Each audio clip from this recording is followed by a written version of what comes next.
Yeah. Michael rowed the boat ashore. Hallelujah.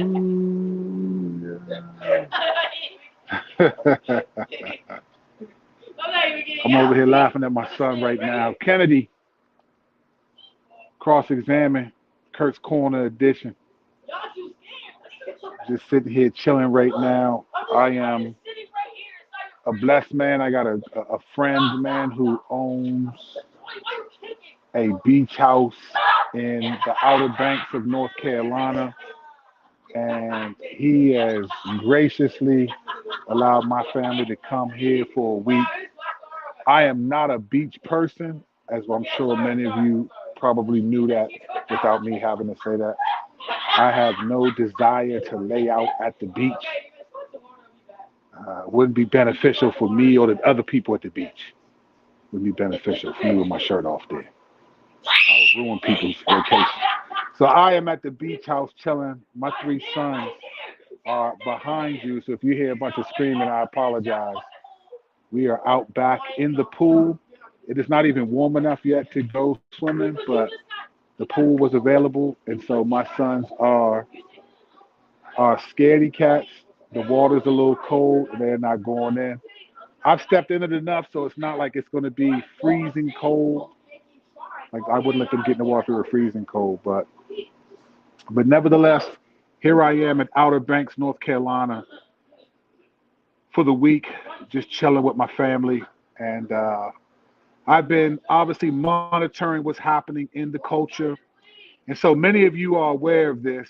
Uh, an individual, a transgender or trans woman, trans just means opposite, right? So if it's trans woman, then it's biologically a man, right? So Lia Thomas won the Division One 400 uh, meter race. Many of you have heard about this. I'm not going to unpack all of it.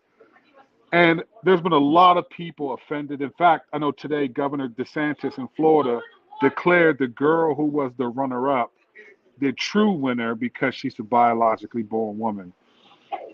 Recently, there was an op-ed in the New York Times that said that Lia Thompson, a white dude who says he's really a woman, should be celebrated like Jackie Robinson in the way that he broke the color barrier and from the Negro Leagues to the major leagues in the 40s.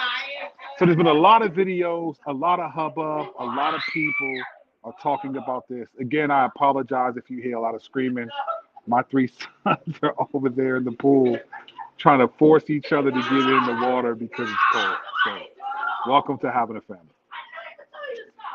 But as I've been reading, I watched a lot of different people talk about this. I've spoken about this type of stuff for quite some time. But as I listen to the story and listen to everyone talking about it, it's having me rethink transgenderism.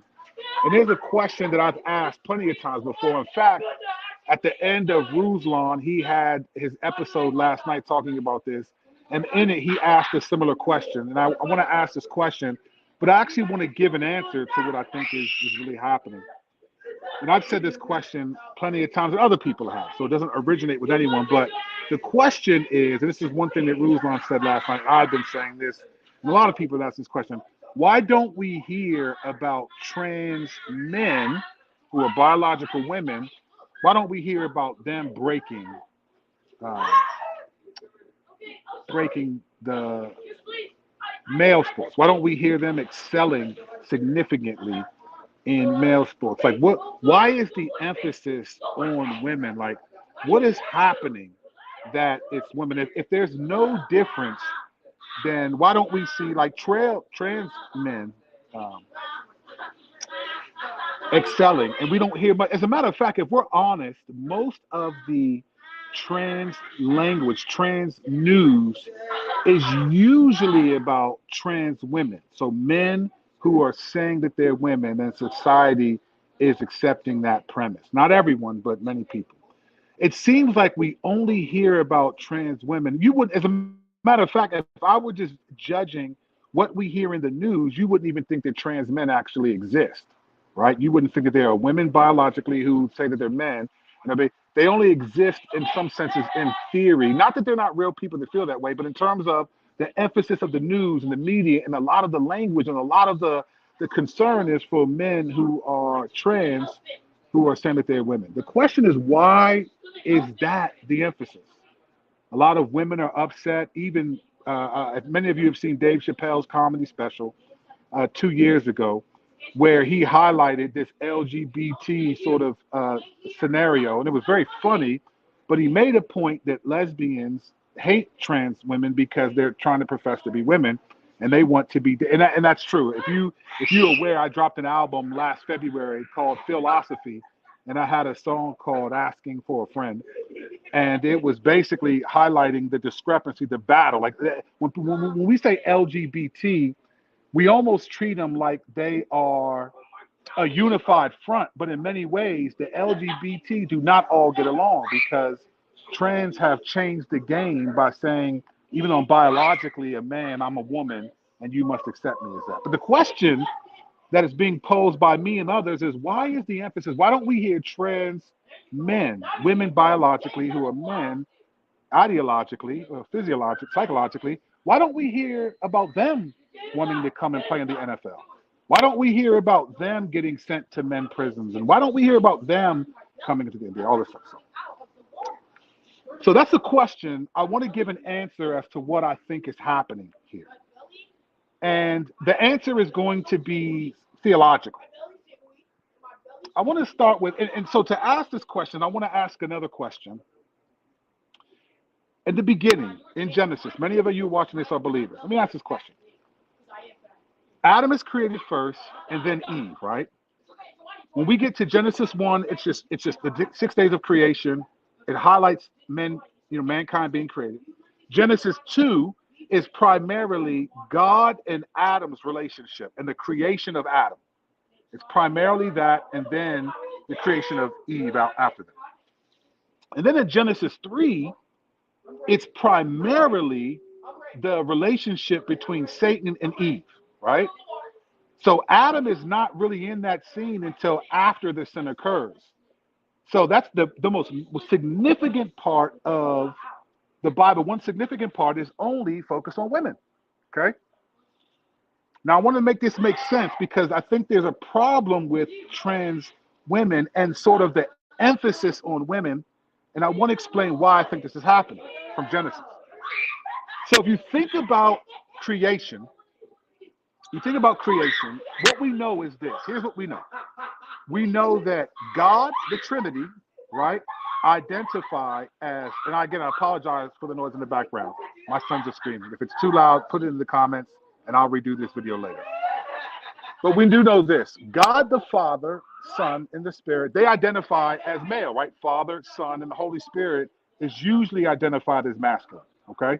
Satan is identified in the scriptures as a he, all right? The angels are identified as sons of God, okay? We don't get any reason to think that cherubims, seraphims, the 24 elders who cast their crowns at the throne, or any of the heavenly beings. We know the archangel Gabriel and Michael, those are typically male names, okay? So from all intents and purposes, the creation of Eve is very unique. In fact, and people say this, and it's a very crude point when people say, well, God made Adam and Eve, not Adam and Steve, right? To push back against homosexuality. And it's a very crude point, but I think there's a real question that needs to be asked, right? If the Father, Son, and Spirit are perfect unity, perfect union, perfect community, perfect fellowship, right? And then God creates these beings, angels, that are the sons of God, right? And then the enemy, the devil, and the angels. You create these creatures that are identified as males, he's the sons of God, right? When God creates Adam is a man, right? You would think that because of the perfect unity that God already has in terms of the masculine sense, the angels are, even though we know that they're not male like we know male, but they're identified as sons in a masculine sense. The Father has no form, but he's identified as a he. The Son is a he. The Holy Spirit is referred to as a he, right? So we see this perfect unity. You would think that the perfect companion for Adam would actually be a Steve, based on the fact that all the other creation are male, at least identified in a masculine sense, right? You would think that's the case. But God, in his wisdom, he could have created a man to be able to be have biological children. But God creates, in his wisdom, he creates something that's totally different than the rest of creation. He creates Eve. He creates a woman. And not only does he create Eve, which is really a different creature altogether, but he also creates Eve out of Adam. All the other creation that we've seen at that point is from the ground. So Adam's from the ground. All the animals come from the ground. Eve is the only one that comes out of Adam, right? We know that he puts Adam to sleep, and then he takes Adam and forms Eve from his rib. I believe that. I believe that's what the Bible teaches. So then Eve is created. She's a unique creature in all of these things, right? That's what we have Genesis 2. Wow, amazing. Then we get to Genesis 3. And now the first verse in Genesis 3 says, now the serpent was the most cunning of all wild animals that the Lord God had made. So it starts with Satan's cunning, right? Satan is a sharp dude. It says he's the most cunning of all the animals that God has made. So the serpent, being cunning, he has some knowledge of what happened in creation because he asked Eve a question. But here's the question I want to ask that I think will connect to why is there such emphasis on trans women. Here's the question that I want to ask. Why does Satan go towards Eve instead of Adam? Why doesn't he go to Adam? Adam's the firstborn. Adam's the one who is responsible for everything. I think he knows that. Why does Satan go to Eve and ask the question? Now remember, Genesis 3 says the serpent was the most cunning of all the wild animals. So that means he's clever, he's slick. So in his cunning, he decides to go to Eve instead of Adam. Now we know that Adam was present because verse 6 tells us that she ate the fruit. She gave some to her husband who was with her, and he ate. Why does Satan go to Eve instead of Adam? It's a real question. Now, the Bible does not give us an answer. So I want to submit to you first, the Bible does not answer this question, but I want to give a thought, and I could be wrong, but my favorite theologian, one of my favorite theologians, Tom Schreiner, once said this: you are free to speculate on what the Bible doesn't say, as long as you don't contradict what it does say. So I want to offer a speculation as to why Satan asked Eve and has the interaction with Eve instead of Adam, which I think will then explain what I think is happening in our culture as it relates to women and trans women. So Satan does not go to Adam, he goes to Eve, and he asks the question which we all know: did God really say? And they have this exchange. Now remember, Satan's cunning. So he knows by going to ask Eve, that's a part of his cunningness. He knows there's something about Eve. He doesn't go to Adam, he goes to Eve. This is what I think is happening. We know that Satan is jealous and hates humanity. Humanity is the only creation that we know of, at least declared in the scriptures, that are made in God's image.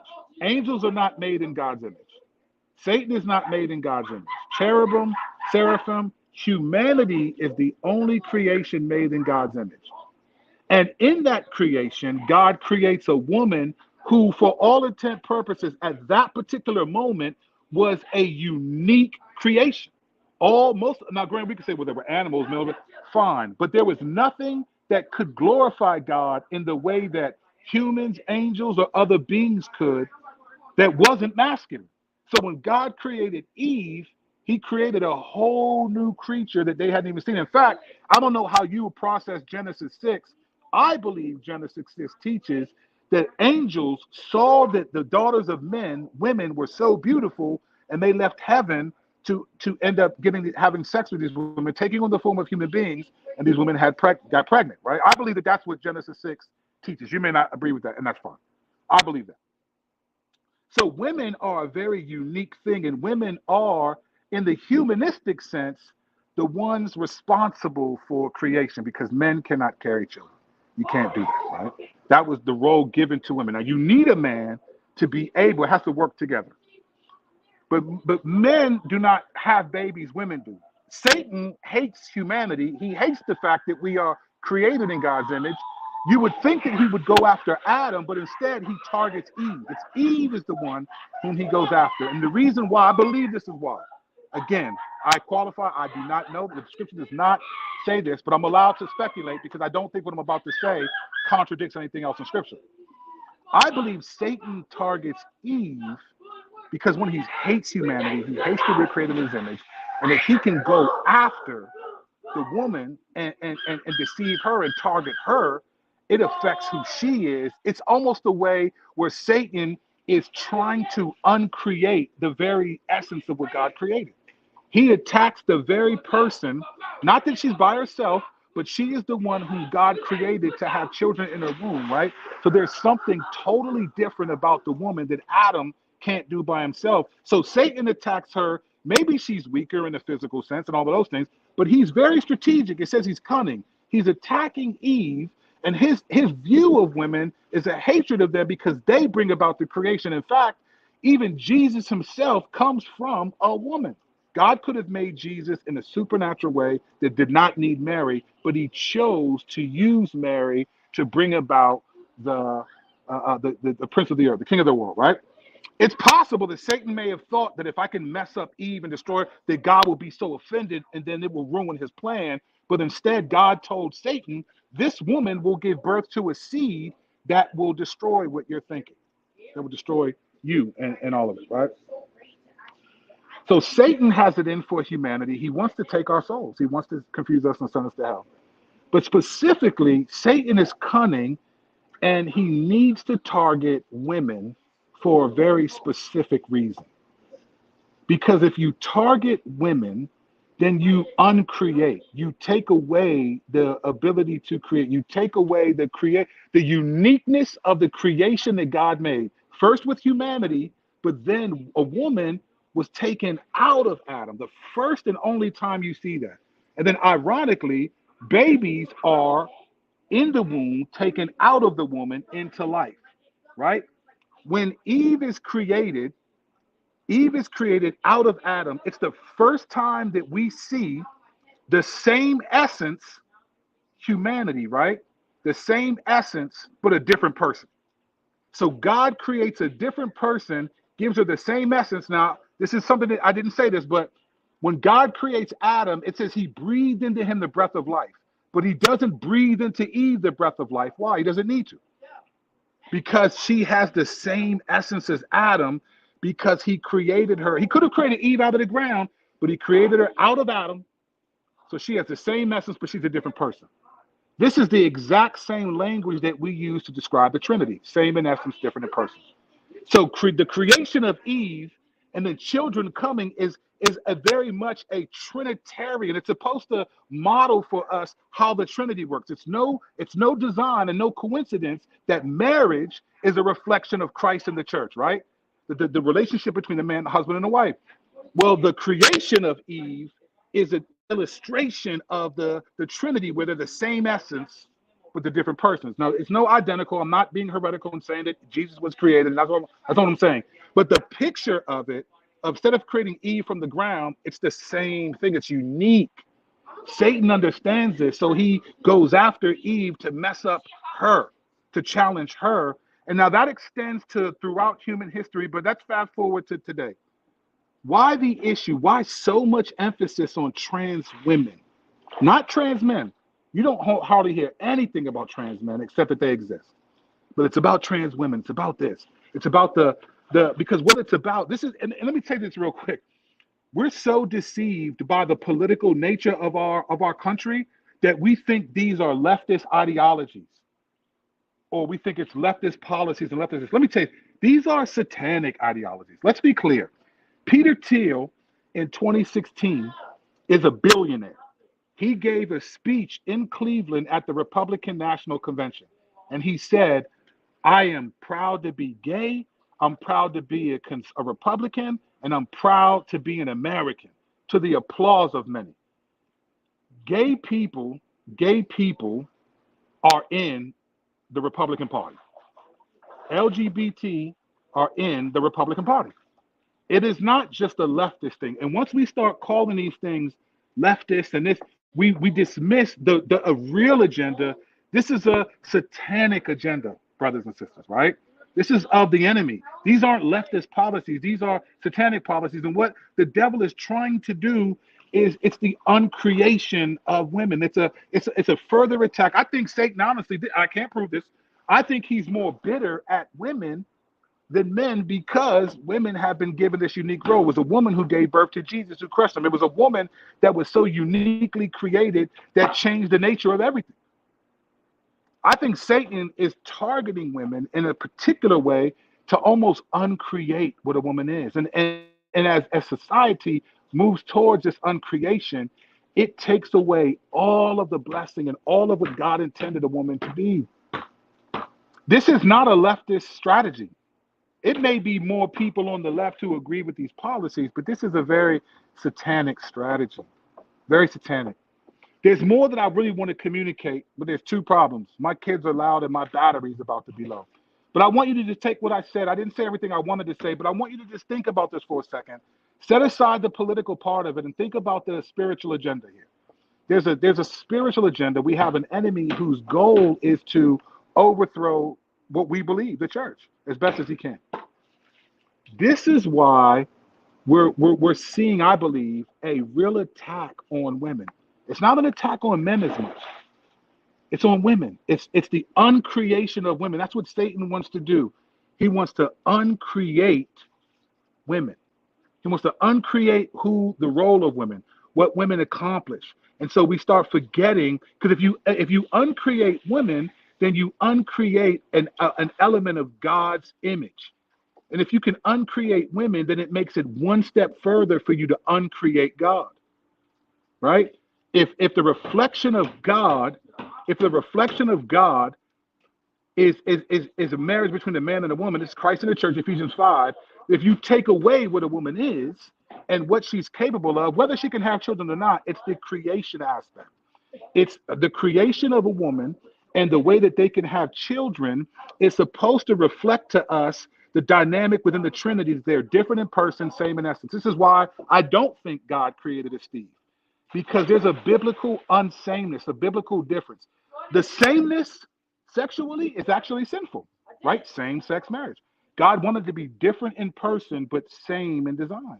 Even in 1 Peter 3, you see God telling the husbands in verse 7, your wife isn't co-heir with you. She's the same in terms of eternity, but you have a difference in role, right? So live with your wife in an understanding way as a weaker vessel. This is God's design. Why? Because it reminds us of the Trinity, different in person, same in essence, right?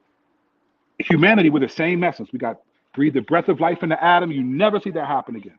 Same flesh, same blood, same things. We're different people, same in essence. And marriage reflects that significantly. Satan is after the uncreation of women by changing what we think women are. And we're just following right along with it, not by agreeing with them, but by acting like these are just leftist policies. No, LGBT is on the right, the left, the north, the south, all over the place, because that's what the enemy is about. Don't be deceived, brothers and sisters. It's way more serious than we're giving it credit for. Wish I could have said it better. Wish I would have had a little bit more time. Battery's about to die. Kennedy. See y'all when I see y'all.